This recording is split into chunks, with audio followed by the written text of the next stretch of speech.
pinakagwapong barbero dito sa BF.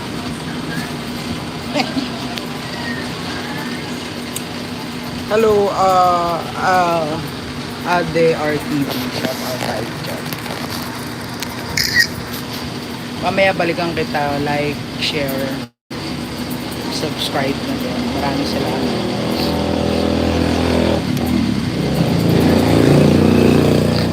Sa may ano po, BF Road.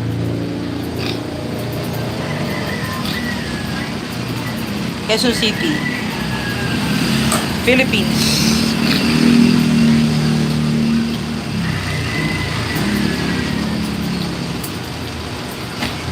Maraming salamat po sa madaming heart dyan.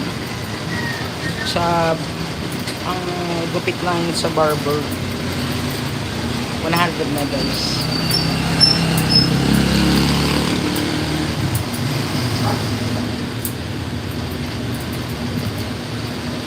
Puntaan kita mamaya, Ade RTV. Maraming salamat sa iyo.